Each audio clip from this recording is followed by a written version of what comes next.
మన ఆరాధన వర్తమానములకై దైవ గ్రంథమైన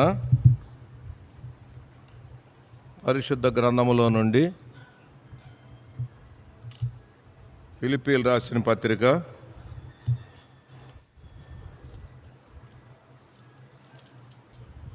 2వ అధ్యాయము.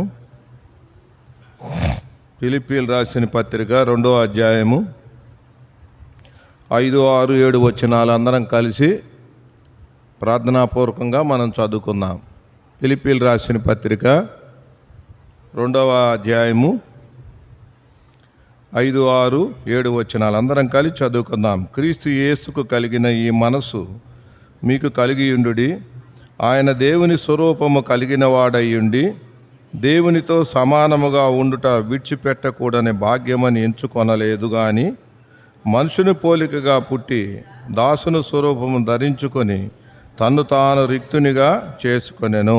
ప్రభు సాయం కొరకు మోకరిద్దాం, ప్రార్థించుకుందాం. ప్రేమ కలిగిన మా ప్రియ పరలోకపు తండ్రి, దయగల మా దేవా, ఆది అంతము లేనివాడా, అందరికి దేవుడైన మా తండ్రి, మరొక శుభదినాన్ని, ప్రభుదినాన్ని, ప్రభు యొక్క పునరుద్ధాన దినాన్ని దయానే కిరీటముగా నువ్వు ధరింపజేసి నీ జాడల సారమును వెదజల్లాలని నువ్వు ఇష్టపడిన దేవాది దేవుడైన దాన్ని బట్టి వందనములు, స్తోత్రములు తండ్రి. లోకము, పాపము, శాపము, నిత్య నాశనానికి పాత్రులైన ఈ మానవాళిని తండ్రి నువ్వు ప్రేమించి నీ ప్రియకుమారుని ద్వారా మరణము ద్వారా ఈరోజు నాయన విమోచించి నీ సొత్తైన ప్రజలుగా, నీ ప్రజలుగా నువ్వు చేసుకున్న దేవాది దేవుడైన దాన్ని బట్టి వందనములు, స్తోత్రములు తండ్రి.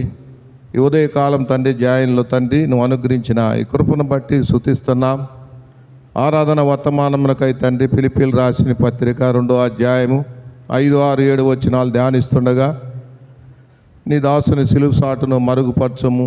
ఆత్మీయమైన, సత్యమైన, నిత్యమైన, అమూల్యమైన, జీవము కలిగిన నీ నోటి మాటలు నీ దాసుని నోటు బూరగా వాడుకోమని ప్రార్థిస్తున్నాం ప్రభా. వినే చెవి, గ్రహించే మనసు దయచేసి ఆత్మైన దేవుని ఆత్మతోనూ సత్యముతోనూ ఆరాధించే కృప దయచేయమని, నిలబడ్డ దాసును మరోసారి జ్ఞాపకం చేసుకోమని, నా తలంపులు, నా ఆలోచనలు అయిపరచమని, నీ చిత్తానుసారమైన జ్ఞానాన్ని నీ బిడ్డలంగా మేము విని గ్రహించి ఆ ప్రకారము ఆత్మతోనూ సత్యముతోనూ ఆరాధించే కృప దయచేయమని, మా కొరకు త్వరగా రానున్న ప్రభువైన యేసుక్రీస్తు వారి నామములో స్తుతించి ప్రార్థించి అడిగి వేడుకుంటున్నాం తండ్రి, ఆమేన్.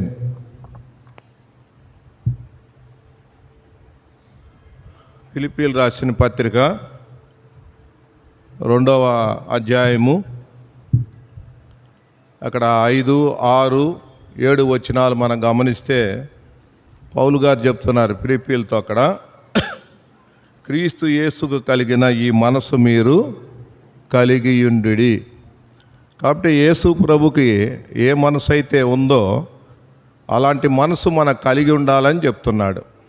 ఏంటిది ఆయన మనసు అనేది ఆడ గమనిస్తే 6వ వచనములో ఆయన దేవుని స్వరూపము కలిగిన వాడయుండి దేవునితో సమానముగా ఉండుట విడిచిపెట్టకూడని భాగ్యమని ఎంచుకోలేదు కానీ.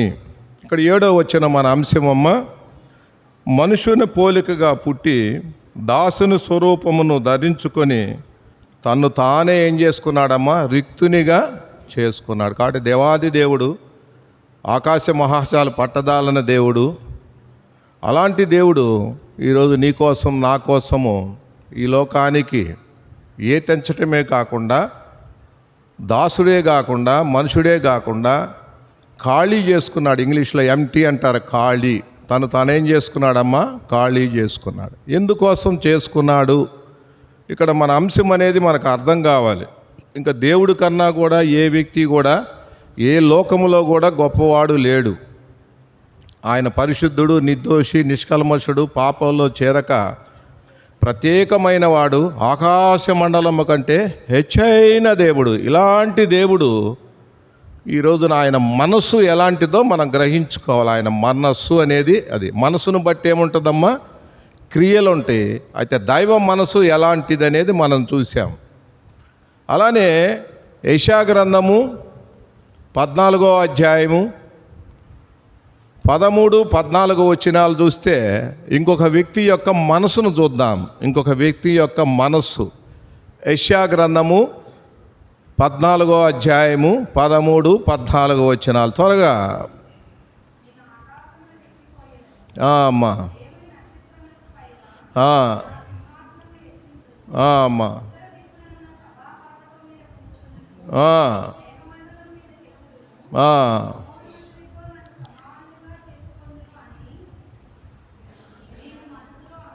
ఇప్పుడు నీకు ఏమర్థమైంది రాణి?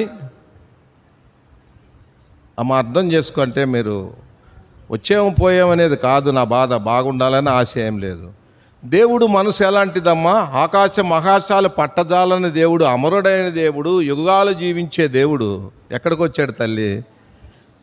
అదే తగ్గించుకోవడం అంటే చూసే దాసుడుగా అర్థం చేసుకోవాలి. ఆయన మనసు ఎలాంటిదో చూడు. ఇతనెవరు దాసుడు? ఎవరికి? దేవునికి దాసుడైన లూసిఫరు ఏమంటున్నాడు? తన మనసు ఎలాగుందమ్మా? అంధకార సంబంధమైన అధికారానికి అధిపతి అయిన ఈ లూసిఫర్ ఏమంటున్నాడు తల్లి అంటే ఇతని మనసు ఎలా ఉంది? మహోన్నతితో నేనేమంటున్నాడమ్మా? సమానంగా అంటున్నాడు. అంతేకాదు ఆయనేమో ఆ మహిమల సింహాసనాన్ని విడిచిపెడతానికి ఇష్టపడితే ఈ వ్యక్తి ఏమంటున్నాడమ్మా? ఉత్తర దిక్కున ఆయన కన్నా కూడా ఎత్తైన సభాపర్వతం మీద 2 పాయింట్లు గుర్తుపెట్టుకోవాలి. దేవుడు ఎలాంటి వాడు, సాతాను ఎలాంటి వాడు అనేది మనకు అర్థం కావాలి. అయితే ఇప్పుడు నువ్వు నేను ఎలాంటి వారం అనేది మనకి అర్థమైతే ఆరాధన అనేది అర్థమవుతుంది. ఎఫెసీయులకు రాసిన పత్రిక 4వ అధ్యాయము 18వ వచనంలో మనం గమనిస్తే, వారైతే ఎవరు? ఎవరమ్మా? వారైతే అంధకార సంబంధమైన అంధకార సంబంధమైన అది అర్థమవుతుందా? ఏ మనసము? ఎవరు వారు? అన్యులు అంటే ఎఫెసీయులు. ఎలాంటి వారు? ఒకప్పుడు నువ్వు నేను కూడా అసలు మన ఎఫెసీయుల జాబితాలోనే లేము. వారైతే అంధకార సంబంధమైన. ఇప్పుడు అంధకార సంబంధమైన అధిపతి ఎవరు? ఏమ్మా? సాతానేగా. ఇప్పుడు సాతాను మనసు ఎలాంటిది? హెచ్చింపుదా తగ్గింపుదా? ఇప్పుడు ఆ మనసు ఎవరికి ఉంది? ఎవరు? అన్యులే కాదు, సమస్త మానవాళికి ఉంది. పౌలు గారు ఎఫెసీయులు ఒకప్పుడైతే మీరు ఇలాంటి అని చెప్తున్నారు. ఇశ్రాయేలుకి లేదా? అయితే వాళ్ళ ధర్మశాస్త్రం ఉంది, ఉన్నా కానీ ధర్మశాస్త్రం పాపాన్ని చూపిస్తుంది, కానీ పాపాన్ని అది ధర్మామీటర్ లాంటిదే, రోగాన్ని చూపిస్తుంది కానీ రోగాన్ని అది తీసివేయలేదు. గుర్తుపెట్టుకోవాలి. వారైతే అంధకార సంబంధమైన మనస్సు గలవారై తమలోనున్న అజ్ఞానము చేత ఏమయ్యారమ్మా? దేవుని యొక్క జీవములో నుంచి ఏమయ్యారు తల్లి? వేరు పరచబడిన వారై ఏమయ్యారు తల్లి? అక్కడ తమ హృదయ కాఠిన్యము వలన ఏమయ్యారు తల్లి? అక్కడ అంటే దేవుని యొక్క మహిమను వారు ఏం చేశారు తల్లి? దేవుని యొక్క మహిమలో నుంచి ఏమయ్యారు? వేరుపరచబడ్డారు. దేనికి వేరుపరచబడ్డారు? అర్థమైంది. వాళ్ళకి దేవుడు ఉన్నాడు. అయితే దేవుడు ఏమిస్తాడు? అడిగిని అన్నీ ఇస్తాడు, కోరిని అన్ని కోరికలు తీర్చేవాడు దేవుడు, ఆపద మొక్కులు వాడు దేవుడు. అలాంటి దేవుడు వాళ్ళు కలిగి ఉన్నారు కాబట్టి వాళ్ళు ఆ దేవుని ద్వారా వాళ్ళు ఏం చేస్తూ వచ్చారు? పొందుతూ వచ్చారు. ఏంది కాలం ముందుకు వచ్చింది? అంధకార సంబంధమైన మనసు అంటే లోక సంబంధమైన మనసు, సాతాను సంబంధమైన మనసు. ఇప్పుడు సాతాను ఏం కోరుకుంటాడు?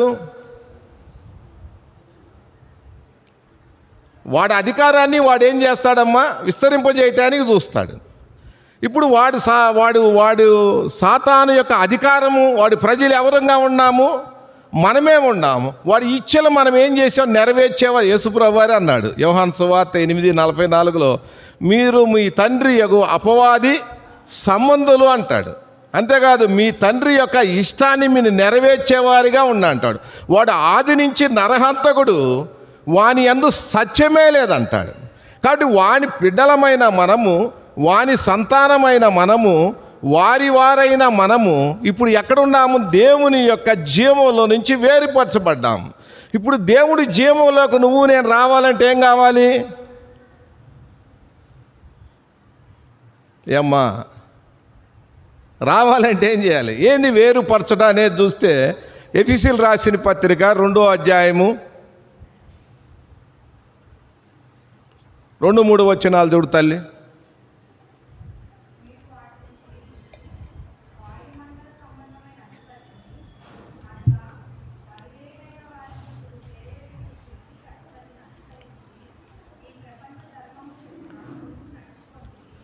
ప్రపంచ ధర్మం అంటే ఏందమ్మా? ఈ ప్రపంచం అంటే ఏంది? కనపడేది. ఈ ప్రపంచంలో ఏముందమ్మా? ధర్మం ఉంది. ఏంది ధర్మము? భార్య ధర్మం, భర్త ధర్మం, బిడ్డల ధర్మం, అంటే లోక సంబంధమైన ధర్మాలు ఉన్నాయి. మేం చేసుకోవాలి, పెళ్లి చేసుకోవాలి, పిల్లలు కనాలి, చదివించుకోవాలి, ఉద్యోగాలు చేయించాలి, ఇల్లు కట్టుకోవాలి, తర్వాత పిల్లలు కనాలి. ఇదే లోక ధర్మం. ఫలానే ధర్మం. మనం ఏం చేసాం? అలాంటి వాటిని ఏం చేస్తే తల్లి ఒకప్పుడు, ఇప్పుడు అట్టాను ఉన్నాం కానీ బైబిల్ ఎవరికి తెలియదులేదు. అది మనము నడుస్తూ వచ్చాం. అందుకని అక్కడ ఏమంటున్నాడు 3వ వచనంలో,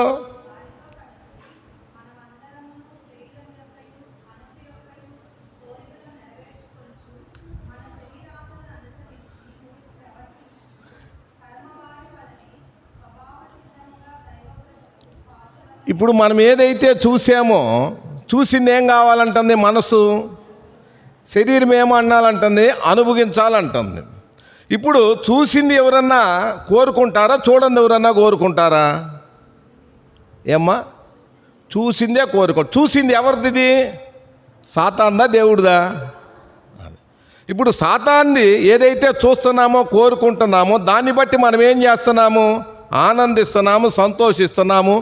ఆ ఇచ్చిన దేవుడికి ఏం చేస్తున్నాం తల్లి? వందనాలు చెప్తున్నాం, ఎదురు నడుస్తున్నాం, ఇంకో రకంగా కృతజ్ఞతలు చెల్లిస్తూ వచ్చాం. అయ్యా, ఈ లోకం శాశ్వతం కాదు, ఇది శాశ్వతం కాదు, నువ్వు శాశ్వతం కాదు, దేవుడు లోకము పరలోకమే శాశ్వతమైందయ్యా, ఇది నీకు వద్దయ్యా అంటే ఎవరన్నా వింటారా? ఏమ్మా వింటారా? మరి మనం వింటున్నామా? యోహాను సువార్త 3వ అధ్యాయము 20వ వచనం చూడు తల్లి. దుష్కార్యము చేయువాడు వెలుగునొద్దకు రాడు. ఎందుకు రాడు? వాడు దుష్క్రియలు ఏం కావాలమ్మా? అర్థమో? ఇప్పుడు లోకములో ఏ మానవుడైనా, ఏ కులస్థుడైనా, మతస్థుడైనా, జాతస్థుడైనా, ఎవరైనా సరే ఏ కార్యాల్లో ఉండారమ్మా? ఏ కార్యాల్లో ఉండారు తల్లి? దుష్కార్యంలో ఉండారు కదా. లేనిది ఎవరు?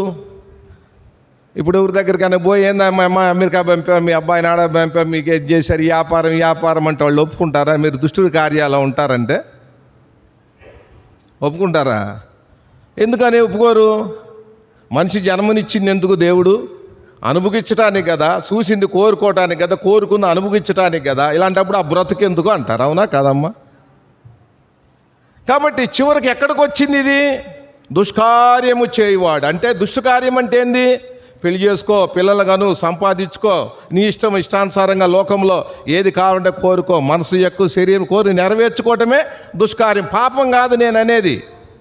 విభజించడమో దొంగతనం చేయటం ఇవి కాదు. నువ్వు యుగ ధర్మము చొప్పున, ఈ లోకం ఒక ధర్మం ఉంది, ఆడ మగని ఒక సాంప్రదాయాల పద్ధతులు ఉన్నాయి.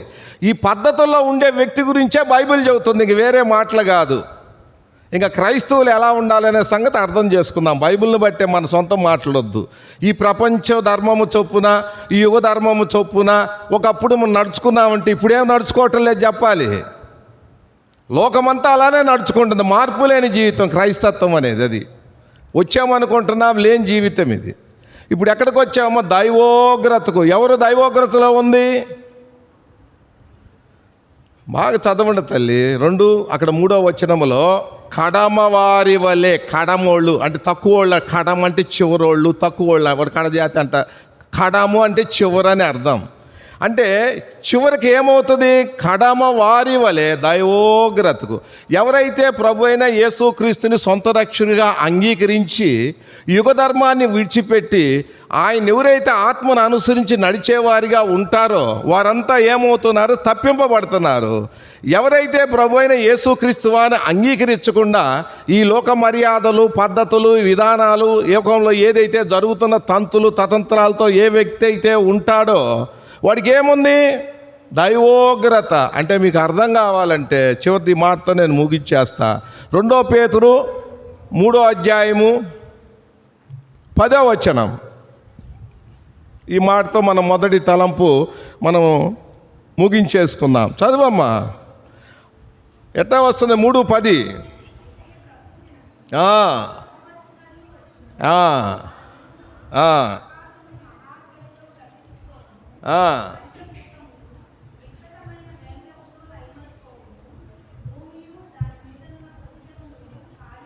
చాలమ్మ. ఇప్పుడు మనం ఆరాధనలో ఉన్నాం కాబట్టి దాని గురించి కింద వచనాలు చెప్పుకోవాల్సిన అవసరం లేదు. ఆ కింద వచనాల్లో మన గురించి చెప్పబడుతుంది. ఈ 10వ వచనం ఏం చెప్తుంది?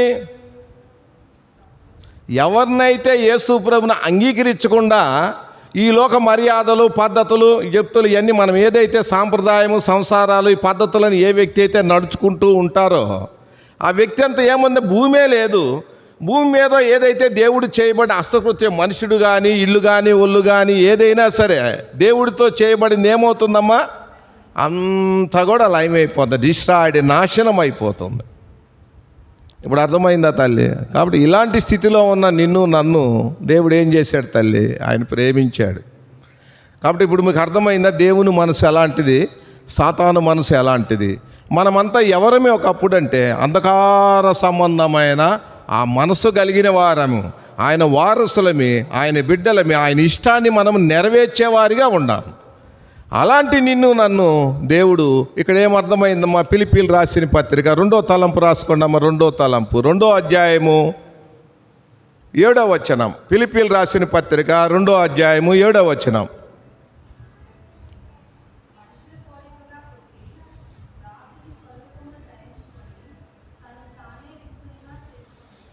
ఇప్పుడు ఏం చేశాడమ్మా దేవుడు? ఊరమ్మా అమ్మా దేవుడు ఊరమ్మా? ఆకాశ మహాశాలు పట్టదాలనే దేవుడే అంటాడు. ఆకాశముని సింహాసనం, భూమి. ఇప్పుడు ఎక్కడికి వచ్చాడు తల్లి ఆయన? అంటే మనుషులంటే ఎవరమ్మా? మనుషులంటే రక్త మాంసములు కలిగిన వారు, నీచులు. అర్థమవుతుందా? అలాంటి స్థితిలోకి ఆయన వచ్చాడు. అంటే రిక్తుడు అంటే ఖాళీ చేసుకున్నాడు. అంటే దేనికి ఖాళీ చేసుకున్నాడు? ఏ వ్యక్తులైతే దైవోగ్రతగా పాత్రులు అయి ఉండారో, ఏ వ్యక్తులైతే నిత్య నరకానికి పాత్రులై ఉండారో, ఏ వ్యక్తి అయితే పాతాళంలో మందగా కూర్చబడుతున్నారో అలాంటి వ్యక్తుల్ని ఆయన విమోచించటానికి మనము ఆయన రిక్తుడిగా చేసుకోవాలి. ఎందుకు ఈ లోకానికి రావాల్సి వచ్చింది? వచ్చినోడు రిక్తుడు అనే మాట చూస్తే ఎన్నో విషయాల్లో యేసుప్రభుని గురించి మనం చెప్పుకోవచ్చు. కానీ 4 మాటలు చూసుకున్నాం ఏ విషయాల్లో ఆయన రిక్తుడిగా చేయబడ్డాడనే మాట. మొదటి తలంపుగా అక్కడ 2వ తలంపులో మొదటి మాటగా యోహాను సువార్త 17వ అధ్యాయము 4వ వచనం. యోహాను సువార్త 17వ అధ్యాయం 4వ వచనం. చేయుటకు నువ్వు నాకు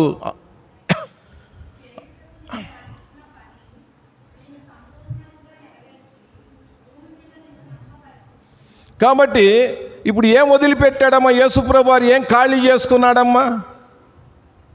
రావాలి జయన్, బతకాలని ఆశ. మీరు ఏం వృత్తి ఏం చేసుకున్నాడు? ఏంది తల్లి నేనేం చెప్తున్నాను? చిన్న పిల్లోడు దేవుడు చెప్పినా అర్థమవుతుంది. దేవుడు ఎలాంటోడో సాతాను ఎలాంటో చెప్పా. మనం ఎవరు సాతాను సంబంధాలమే, ఆడికే బతుకుందో మనకు అదే బతుకుందని చెప్పా. ఆ బతుకు నుంచి ఏం చేయాలని, ఈ దైవ మనస్సు నీకు నాకు ఇవ్వాలని దేవుడే ఈ లోకానికి యేసు ప్రభుగా వచ్చాడంటే ఆయన రిక్తుడిగా ఏమేమి వదిలిపెట్టాడని చెప్తున్నా. మొదటిగా ఏం వదిలిపెట్టాడు తల్లి? అది కూడా నేను చెప్పలేకపోతే నేనేం చెప్పేది? ఏం వదిలిపెట్టాడమ్మా? పరలోకములో ఉన్న మహిమను వదిలిపెట్టాడు. నిత్యత్వాన్ని ఏం చేశాడమ్మా? మొదటిగా ఖాళీ చేసుకున్నాడు ఆయన. అయితే ఇప్పుడు నువ్వు నేను ఎవరమి? నిత్యులమా అనంతులమా? కానీ నిత్యులము అనంతులము కాదు. అయినా నిత్యుడగు తండ్రి, నిత్యుడగు ప్రభు నీకోసం ఏమయ్యాడు తల్లి? ఆ మహిమను విడిచిపెట్టి ఆ మహిమను ఎవరికి ఇచ్చాడు? అక్కడ చదువు చాలా చక్క. భూమి మీద నీకు మహిమను బయలుపరిచాడు. అంటే ఆదాము ద్వారా పోయిన మహిమని మన ప్రభు అయిన యేసుక్రీస్తు వారు ఏం చేశాడు తల్లి? ఆ మహిమను ఈ రోజున, ఆ మహిమ ఎవరో కాదు, నువ్వు నేనే ఆ మహిమ. నిత్యులము అనంతులము ఒకటే. ఆయన విడిచిపెట్టింది ఏందనేది. 2వ మాట ఏమి ఆయన ఖాళీ చేసుకున్నాడు అంటే హెబ్రీయులు రాసిన పత్రిక 5వ అధ్యాయము 8వ వచనం. ఆయన కుమారుడయ్యుండి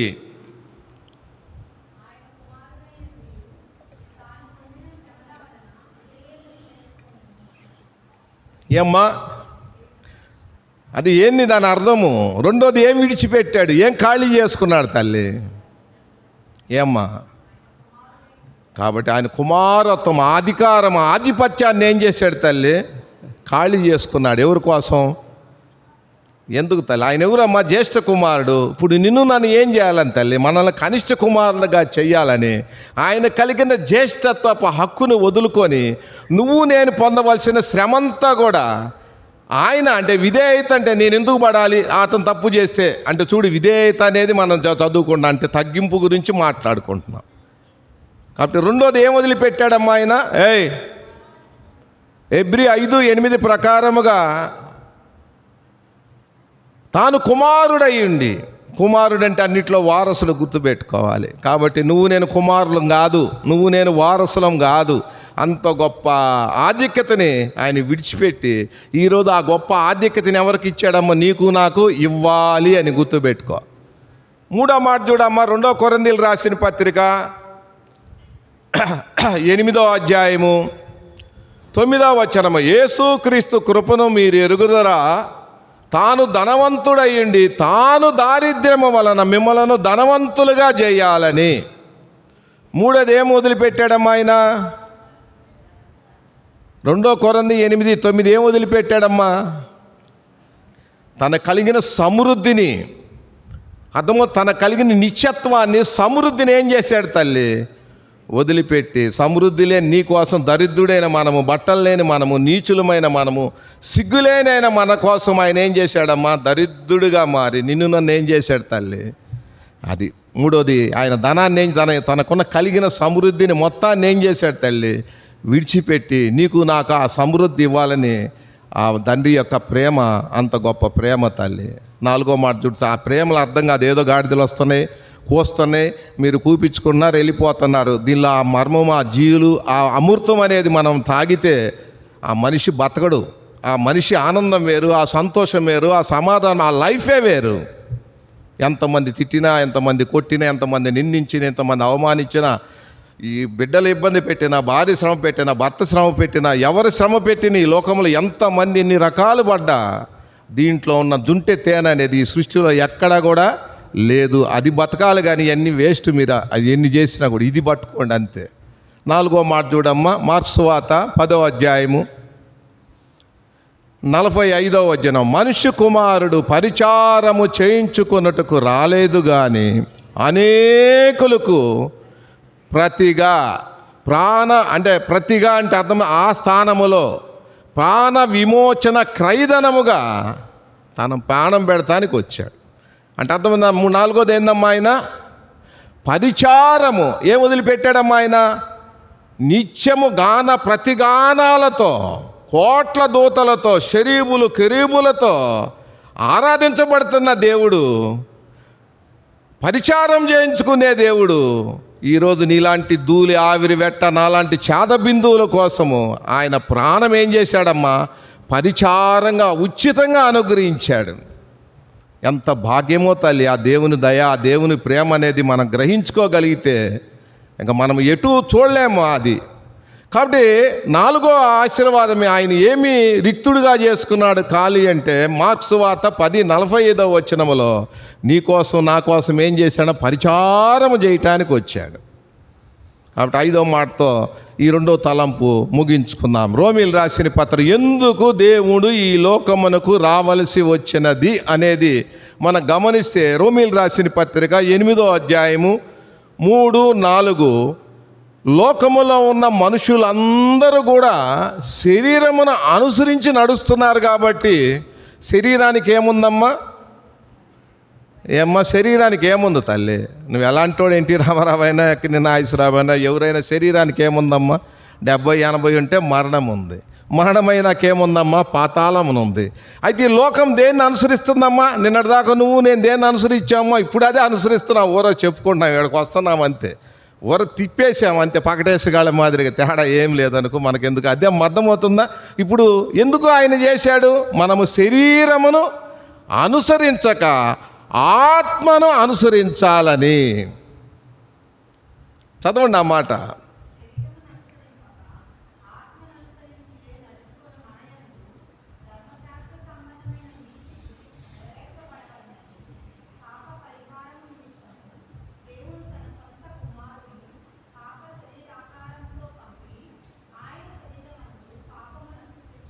కాబట్టి నువ్వు నేను ఈ భూమి మీద యేసుక్రీస్తును అంగీకరించమండు శరీర విషయంలో ఎన్ని రకాల తలంపులు కలిగామో, ఎన్ని రకాల పాపాలు చేసామో, ఎన్ని రకాల పాప ఇచ్చలతో బతికామో, పాప మనసుతో బతికామో, ఎన్నిటికి శిక్ష ఎవరు అనుభవించాడమ్మా? ఆయన అనుభవించాడు. కాబట్టి ఈరోజు ఈ సర్వలోకానికి ఏమి లేదమ్మా, పాప క్షమాపణ అనేది ఆ తండ్రి అయిన దేవుడు, ఆ కుమారుడైన యేసుక్రీస్తు ద్వారా ఏం తీసుకొచ్చాడమ్మా? అది అసలు ఇంతకు పాప క్షమాపణ అంటే ఏందమ్మా?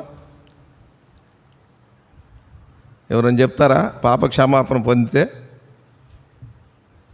ఏమ్మా నువ్వన్నా చెప్పు. పాప క్షమాపణ అంటే ఏంది తెలుసుకోవాలి కదా, వస్తున్నాం పోతున్నాం. పెద్దోళ్ళకే తెలియదు, ఇంకా ఎవరు తెలిసింది? ఒక్కళ్ళు చెప్పండి పాప క్షమాపణ అంటే. అక్కడే ఇందా మనం చదివాం.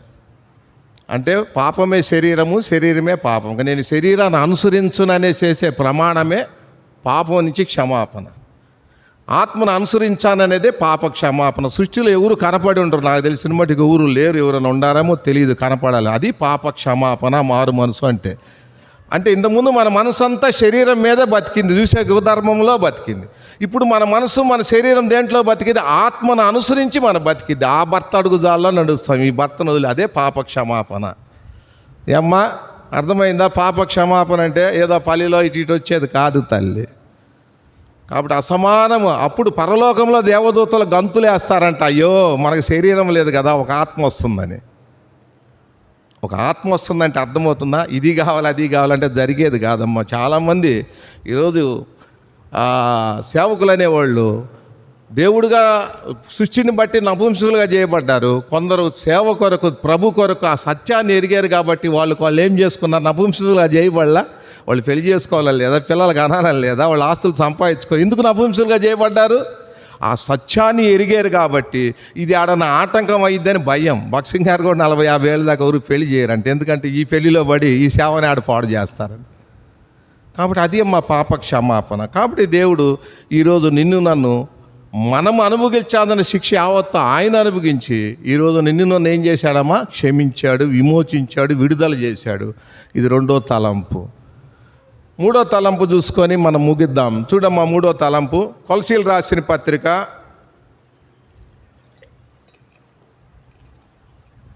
1వ అధ్యాయము 13వ వచనం.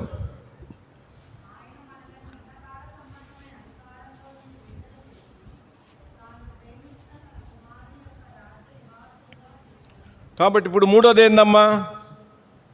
ఈ ఉదయకాలమున ఎవరైతే మన ప్రభు అయిన యేసుక్రీస్తు వారిని, ఈ లోక రక్షకుడిని, నీ కోసం నా కోసం ప్రాణం పెట్టిన దేవుణ్ణి సొంత రక్షకుడిగా, ఆయన దేవుడుగా, భర్తగా, ప్రభువుగా ఎవరైతే విశ్వసించారో, అంగీకరించారో, ఒప్పుకున్నారో, వారి యందు ఎవరైతే ఉన్నారో, నమ్ముకున్నోళ్ళు కాదమ్మా. నమ్ముకున్నోళ్ళు అంటే మళ్ళీ నిన్నటిదాకా ఆయన దగ్గర ఉండి మళ్ళీ ఈయన దగ్గరకు వచ్చారు. ఆయన సరిగా లేడని ఈయనైతే ఏదో ఇస్తాడని. ఇది నమ్ముకున్నోడికి లేదు పరలోకం. ఎవరైతే అలాంటి వారు పాప క్షమాపణ పొంది తిరిగి జన్మించిన వారుగా ఉంటారో వాళ్ళకి ఏమి ఇచ్చాడమ్మా దేవుడు? ఆయన అంధకార సంబంధమైన అధికారం నుంచి ఎట్ట విడుదల చేశాడమ్మా? ప్రాణం పెట్టి శ్రమలు అనుభవించి విడుదల చేశాడు. నువ్వు పొందాల్సిన శిక్ష యావత్తు ఆయన పొంది నిన్ను విడుదల చేసి ఇప్పుడు యేసుప్రభు ఎక్కడున్నాడు? వెళ్ళిపోయాడు కదా. ఇప్పుడు మనల్ని ఎవరుగా చేశారు? కుమారుని యొక్క రాజ్య నివాసులుగా చేశారు. ఇప్పుడు మన పరలోకం పోవాలంటే ఇప్పుడు మనం ఏం కావాలి? ఆయన అంగీకరిస్తే ఏం కావాలి? ఇప్పుడు నేను ఆయన భర్తగా స్వీకరించావు. ఇప్పుడు నేనేం చేయాలి? ఆయన అడుగుజాడల్లో నేను నడవాలా లేదా? భూమి మీద ఉన్న 4 రోజులు 4 గడియలు ఎన్నాళ్ళు ఉంటాను నాకే తెలియదు. కాబట్టి మూడో తలంపుగా ఆ కుమారుని యొక్క రాజ్య నివాసులుగా మనల్ని చేశాడు అంటే మొట్టమొదటిగా మన అనుదిన క్రైస్తవ జీవితంలో ఇంతకుముందు పాత జీవితం ఏంటిదో చెప్పండి. పాత జీవితం ఏం తల్లి?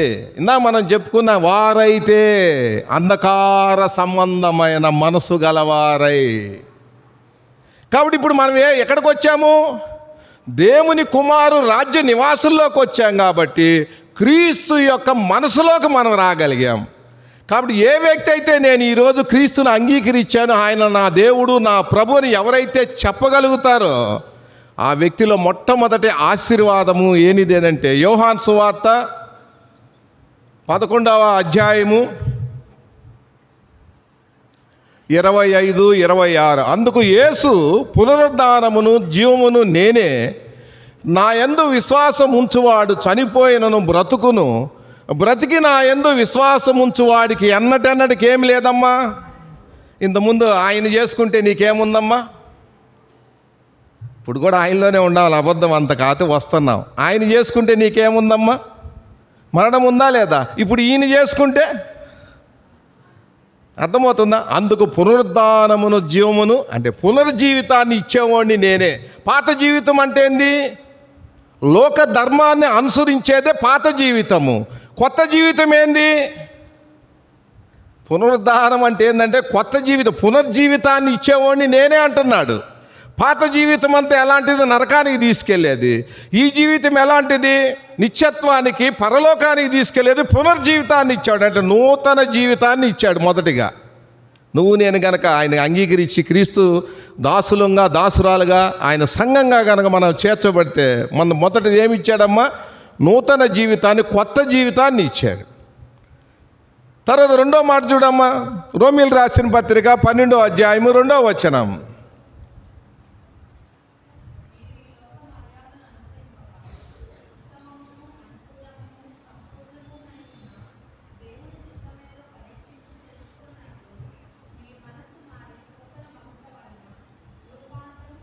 ఇంతకుముందు ఏమో చేసేదాని తల్లి? ఇందా మనం అనుకున్నాంగా, లోక మర్యాద. లోకంలో ఏముంటాయి తల్లి? ఏమ్మా ఏముంటాయి? కొన్ని పద్ధతులు ఉంటాయి. అర్థం, లోక మర్యాద అంటే పద్ధతులు, విధానాలు ఉంటాయి. కొంతమందికి లోకమే లేదు, వాళ్ళ పద్ధతులు ఏముండవులే, మా మైసక్కకి తెలుసు. అయితే ఇక్కడ లోకంలో ఏముంటాయి? కొన్ని పద్ధతులు, మర్యాదలు అవి ఉంటాయి. అయితే ఇప్పుడు మనం ఎక్కడికి వచ్చాము?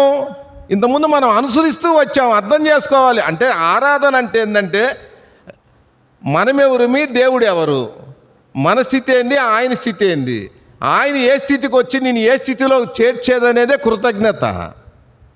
ఇంకా ఆరాధన అనేదే తెలియట్లేదు ప్రపంచంలో, ఇంకా ఏం చెప్తాం? కాబట్టి ఇంతకుముందు మనం ఏముంది? లోక మర్యాదలు ఉన్నాయి. అది ఇప్పుడు మనం ఏం చేశాము? ఈ భర్తను స్వీకరించే ఈ భర్త ఎవరు? లోకస్తుడు కాదు, ఈ ప్రభు లోకస్తుడు కాదు, పరసమంది. కాబట్టి వాటి లోక మర్యాదలు, లోక పోకడల నుంచి మనం ఏం చేసాం? వదిలేసుకొని ఇప్పుడు మనసు ఏమైంది? మారి నూతన మనసు వచ్చింది. నూతన మనసు. ఇంతకుముందు ఎవరి కోసం బ్రతికేవాళ్ళం? భార్య కోసం, భర్త కోసం, పిల్లల కోసం, లోకం కోసం, ఉద్యోగం కోసం, చదువుల కోసం, దీనికోసమే బ్రతికేవాళ్ళమే. కులం కోసం, మతం కోసం, జాతి కోసం, పార్టీల కోసం. ఇప్పుడు ఎవరి కోసం బ్రతుకుతున్నాం? మనసు మారి నూతన మగుట వలన రూపాంతరము పొందుడి. ఎప్పుడైతే నీ మనసు మారి నూతనమైందో ఇప్పుడు ఈ అంతరంగంలో ఎవరు వస్తాడు? అది ప్రభు అయిన యేసుక్రీస్తు వారు. ఎక్కడుంటాడమ్మా? అది. కాబట్టి నీ అంతరంగంలో, నా అంతరంగంలో మనిషి ఎవరు కనపడతాడమ్మా? రమేష్ కనపడతాడు. అంతరంగం ఎవరిదమ్మా? ఆయన ఉంటాడు. నేను ఎప్పుడైతే ఈ లోక మర్యాదలు, లోక పోకడలు, లోక ఉద్దేశాలను ఎప్పుడైతే నేను విడిచిపెట్టనో, నా మనసు ఎప్పుడైతే మారదో, ఎంత నువ్వు బోధ చేసినా, ఎంత ఆరాధన చేసినా, ఎంత ప్రార్థనలు చేసినా, ఎంత నీ ప్రాణం ఏమిచ్చినా సరే నువ్వు రూపాంతరం అనేది పొందలేవు, చెందలేవు. ఆయన నీలో నివాసము చేయడు. అర్థమవుతా? రెండో ఆశీర్వాదం అంటే మనము ఆయలాంటి మనసు మనకి ఇచ్చాడు దేవుడు. యేసు ప్రభు ఎలాంటి మనసో ఆ మనసు. మొదటి మనసు ఏందమ్మా? ఆయనలాంటి నిత్యత్వాన్ని ఇచ్చాడు. రెండో మనసు ఏందమ్మా? ఆయన రూపాంతరం చెందే కాబట్టి ఈ రోజున ఆయనే నీలో, నాలో నివాసం చేస్తున్నాడు. నిజంగా నీ మనసులో, నా మనసులో, నీ హృదయంలో, నా హృదయంలో ఆ తండ్రి అయిన దేవుడు, ప్రభు అయిన యేసుక్రీస్తు వారిగా నివాసము చేస్తే, గల్తీలు రాసిన పత్రిక 5వ అధ్యాయము 24 చూడు తల్లి.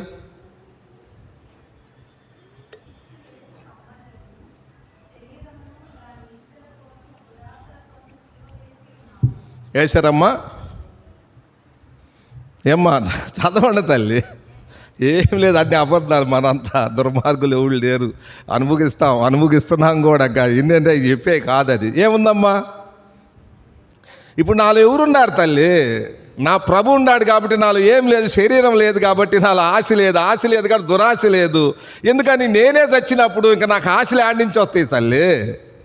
సిలువేశారంటే అర్థమైంది, నాలో ఉన్న ఆయన ఒప్పుకుంటాడా? నీకెందుకు పిచ్చినా లేడు అన్నాళ్ళు ఉంటావురా, రా నిన్ను ఆడ తీసుకెళ్తావు ఎగుగాలని చెప్తున్నాడు నాలో ఉన్న ఆత్మదేవుడు. కాబట్టి గొప్ప భాగ్యం ఏందమ్మా అక్కడ చూస్తే, క్రీస్తు యేసు సంబంధులం గనక మనం అయితే, ఇంతకుముందు ఎవరమ్మా సాతాను సంబంధులం.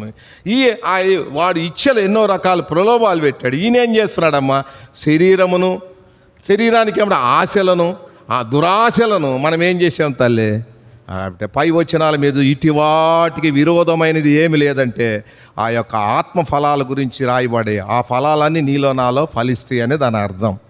4వ మాట చూడమ్మా, ఏ వ్యక్తి అయితే శరీరాన్ని ఇచ్చని తనకు తాను ఏ వ్యక్తి అయితే చంపుకుంటాడో, సిలివేయబడతాడో, పరసంబంధిగా ఉంటాడో, క్రీస్తు సంబంధిగా ఉంటాడో, తీతు రాసిన పత్రిక 3వ అధ్యాయము 8వ వచనం. నా మాటలు కాదు, బైబిల్ చూడండి. ప్రపంచంలో ఎన్నో మీరు వింటున్నారు, కంటున్నారు. ఎన్ని సంవత్సరాలు, 30, 40, 50, 70 ఏళ్ళ నుంచి వింటున్నారు. ఏముంది? తీతు రాసిన పత్రిక 3వ అధ్యాయం 8వ వచనము.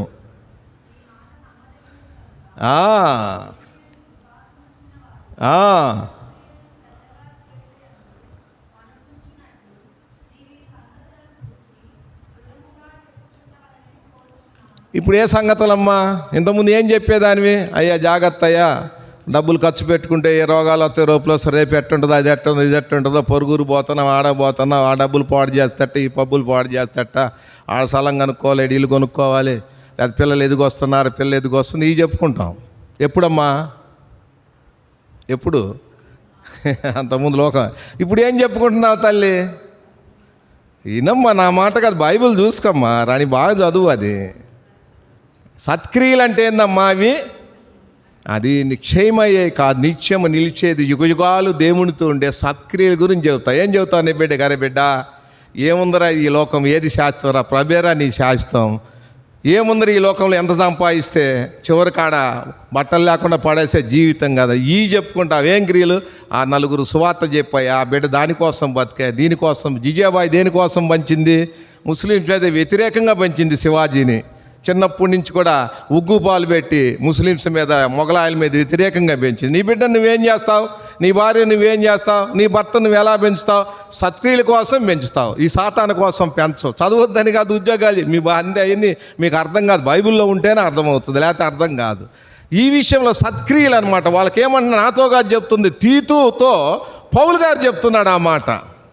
ఈ మాట నమ్మదగినది అంటాడు. కాబట్టి ఎవరు ఈ మాటలు చెప్తారు? ఎవరు చెబుతారక్క? అమ్మా, నాకు దేవుడు గొప్ప గిఫ్ట్ ఇచ్చాడు. ఈ ప్రపంచంలో ఎవరికి ఇచ్చారు? నాకు ఇచ్చాడు గిఫ్ట్. ఒకళ్ళ సంగతి నాకు తెలియదు. ప్రతిదీ కూడా చైన్. ఆరాధనకి, బల్లకి కానీ, మాటకి, దీనికి సంబంధం ఉంటుంది. నేను చెప్పేది కాదు, నాకు పైనుంచి అనుగ్రహిస్తే తప్పితే నాకు ఏం రా, చదివితే చూడండి, బైబిల్ తప్పే చదువుతా.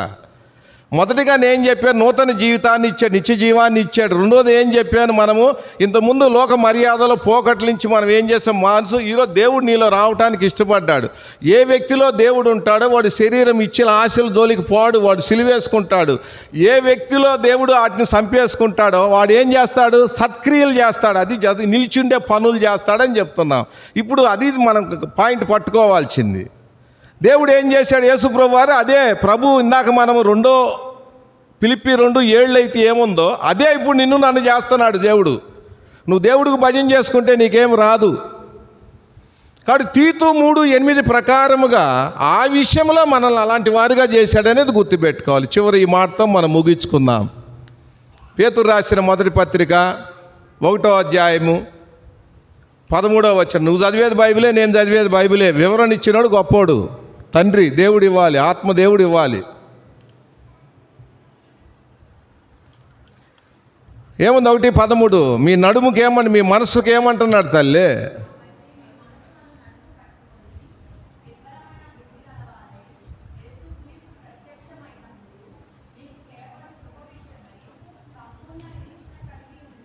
ఏమర్థమైందమ్మా?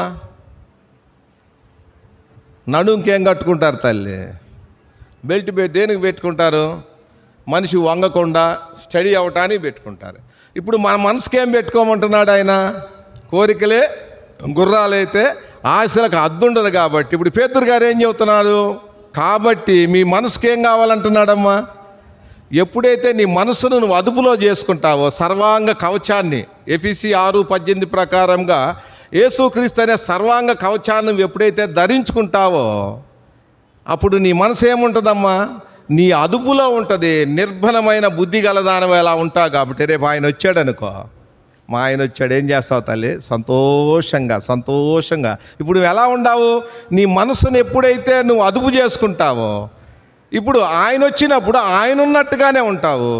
ఆయన వచ్చేటప్పుడు నేను అటు ఇటు చూస్తాను అన్నావు అనుకో, అర్థమవుతుందా? ఆ మనసు అనేదే ఇప్పుడు ముంచుతుంది, అర్థమవుతుందా? కాబట్టి చివరిగా మనం ఏందమ్మా? క్రీస్తు యేసుకు కలిగిన ఈ మనస్సు ఏంటిదమ్మా? మొదటి మనసు ఆయన నూతన జీవితం మనలో ఉండాలి. రెండో మనసు ఏందమ్మా? మనం చూసే రూపాంతరం చెందాలి. మూడో మనసు ఏందమ్మా?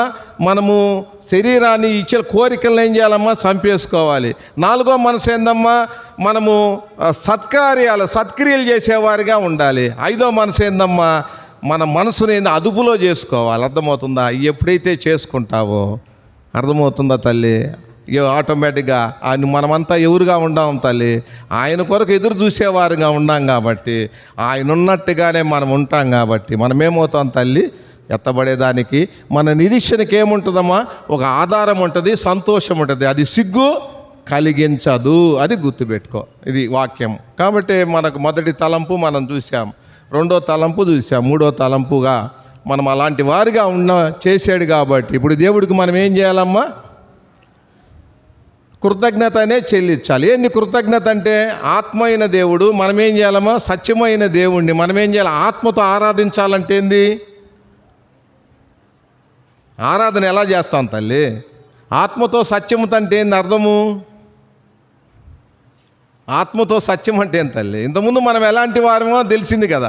ఇప్పుడు దేవుడు ఎలాంటి వారిగో చేశాడు కదా. ఇప్పుడు ఎవరిని చేశాడు? ఎవరైతే ఆయన అంగీకరించినాడో ఆ వ్యక్తి అయ్యాడు. నా పిల్లలు, నా భార్య వాళ్ళు కాదు, నేను అంగీకరించే నేనవుతాను, నా వాళ్ళకి సంబంధం లేదు. ఇప్పుడు నేనేం చేయాలి? ఆయనతో కృతజ్ఞత చెల్లించడం అంటే, ఒకప్పుడు నేను ఇలాంటి వాడిని, అలాంటి దేవుడు అయిన నువ్వు నాలాంటి వాడిగా అయ్యి నన్ను నీలాంటి వాడిగా చేసే సత్యమా అసత్యమా? ఈ లోపల మా భార్య కొరకు, మా పిల్లల కొరకు, మా కుటుంబం కొరకు, మా పెద్ద కొరకు, మా పాస్టర్ కొరకు ఇదేనా రావచ్చా? మరి ఎందుకు వస్తున్నాయి మీకు? ఏం చేసినా ఏమి ఇచ్చినా ఏమి దెయ్యాలు పట్టినయా? ఆరాధన అనేది వ్యక్తిగత రక్షణ అనేది ఆ వ్యక్తికి ఆ దేవుడు కలిగింది, వ్యక్తిగతమైంది. మళ్ళీ చెప్తున్న ఆరాధన అనేది పొరపాటును ఇంకోటి నువ్వు మెన్షన్ చేసి వారు షాటిన్, నువ్వు దెయ్యానివి పరలోకమంతా ఆన్లైన్లోనే నేను చెప్తున్నా. కాబట్టి ఆయన నన్ను బతికిచ్చాడు కాబట్టి నేను పోతాను నరకానికి, నేను స్వర్గానికి పోతాను. నాకు ఆయనకు సంబంధించింది కానీ నా కుటుంబానికి కానీ నాకు కానీ అది కాదు. అదే నిజమైన ఆరాధన. దేవుడు ఏం కోరుకుంటున్నాడమ్మా?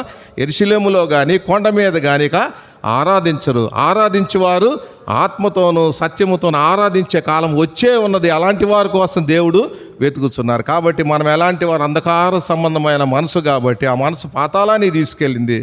ఆ పాతాళా నుంచి తప్పించడానికి ఆ క్రీస్తు అంటే దేవుడు అయిన మనసు కలిగిన దేవుడు నీ మీద నా మీద ఎలాంటి మనసు ఆయన గురి అయి తను తానేం చేసుకున్నాడమ్మా? ఖాళీ చేసుకొని ఇప్పుడు నిన్ను నన్ను ఎలాంటి దానగా వాడవగా చేసుకున్నాడో అది అర్థం చేసుకొని ఆ ప్రకారం మనం వాక్య వెలుగులో కృతజ్ఞత చెల్లిద్దాం. కృతజ్ఞత వ్యక్తిగతమైన ఆరాధన, బల్ల కూడా వ్యక్తిగతమైనది. గుర్తుపెట్టుకోండి, మోకరించండి. సండే స్కూల్ టీచర్లు మొదటగా ఆరాధించి మిగిలిన తర్వాత వాక్య వెలుగులో 1-2 మాటలు